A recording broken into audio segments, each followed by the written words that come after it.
Hi everyone, welcome back to Lulumath. This video is on using a system of equations to solve a word problem. This is one example of a word problem you might encounter that would require a system of equations to solve. So if you take a look, the problem says that Tom and Kelly purchased candy for their friends. Tom got 7 chocolate candies and 10 fruit snacks for $17.25.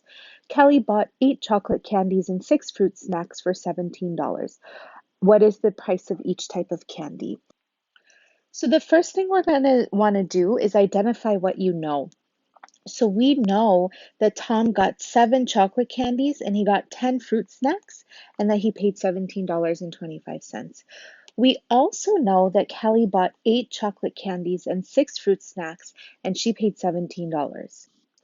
Well, once we do that, we want to identify what you want to know because it's really important for us to know what our end goal is going to be to solve this question. So we want to know the price of each type of candy, okay? And I'm going to highlight this in green here so you know what it is that we want to know is going to be green. Next thing, you're going to want to draw a picture or a diagram if it helps. In this example, you could draw pictures of the candy if you'd like. It would provide a lot of entertainment, but um, it's not necessarily going to help us understand the question any better. The next thing we're going to want to do is write specific let statements. And I put this step in bold because it's so important to do this step. It's really going to help to set you up for more success when trying to solve these problems as opposed to skipping this step. A lot of students I've seen really struggle if they skip this step. And it's really important that you make sure that you write your let statements as specific as you possibly can, because without being specific, it's not going to help you it's not going to help you to solve these problems. So when you write your let statements, you're always going to ask yourself, what do I not know? Because that's going to help you decide what your let statements are going to be. Well, we're told that Tom got 7 chocolate candies, but we don't know how much a chocolate candy is worth. And we're also told that he got 10 fruit snacks, but again, we don't know how much a fruit snack is worth. So these are things that we don't know. And then Kelly bought the same 8 of the same chocolate candies and 6 of the same fruit snacks that we still don't know how much they are. So those are the things that I don't know. I don't know 2 things, which means I'm going to write 2 let statements, okay? So my first let statement is going to say let, and what we don't know about the chocolate candies is the cost. We're not just going to say let chocolate equal a variable. We're going to say let the cost of the chocolate equal, and you can use any variable you'd like. I'm going to use the C for chocolate, okay? And then we also don't know the cost of a fruit snack. So we're going to say let the cost of a fruit snack also equal, instead of C this time because it's a different price, we're going to say equal F. All right, so now we're going to use our let statements and the information that we know to write our equations, because once we do that, we can figure out the answer to the question. I highlighted this first piece of information about Tom in blue on purpose. So we're going to write an equation for Tom. We know that he paid for 7 chocolate candies, but we don't know the cost of each candy. So it's 7 times the cost, which is C. So we're going to say 7C, okay? Plus, he also got 10 fruit snacks. So we're going to say plus 10F, and we're going to say it's equal to $17.25. Now we can do the same thing for Kelly. So for Kelly, we know that Kelly bought 8 chocolate candies and 6 fruit snacks, and she spent $17. Okay? Now that we've written our equations, the next thing that we need to do is just simply solve. So I'm going to rewrite my equations here, just so I have a fresh place to work out my solution. And I can choose any method in order to solve this. I'm going to choose elimination because I don't want to have to deal with isolating a variable in any one of these. So what I'm going to look at are the F's. And I'm just randomly choosing a variable. So this is 10f and this is 6f. So I need to find the least common multiple of 10 and 6. Well, some multiples of 10 would be 10, 20, 30, 40, 50, so on and so forth. Some multiples of 6 would be 6, 12, 18, 24, 30, 36, so on and so forth. So the smallest common multiple between the two is 30. So I'm going to take my top equation and multiply it by 3 because 3 times this 10f here will give me the 30 I'm looking for. So 3 times 7c right here is going to give me 21c.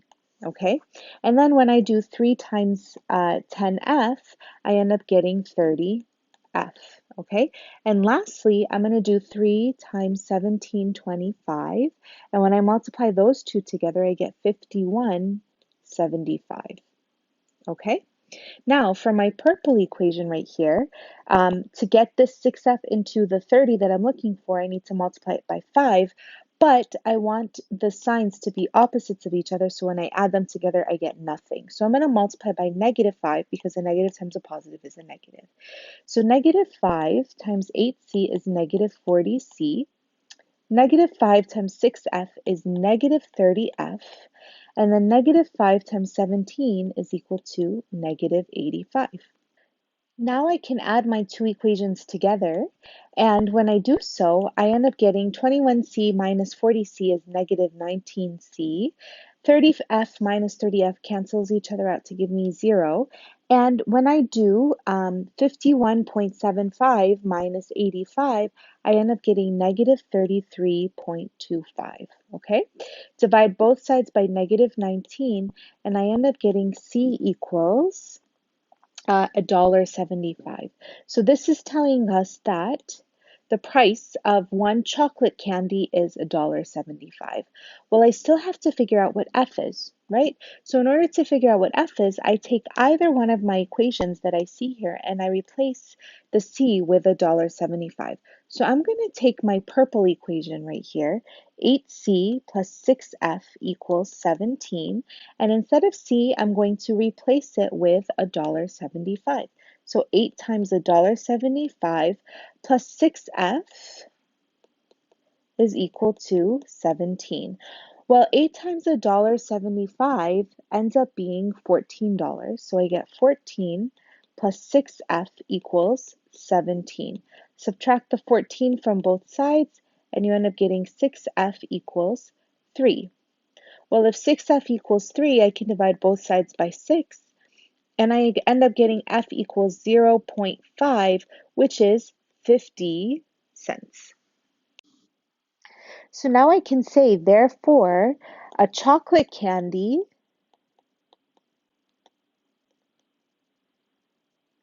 costs $1.75, and a fruit snack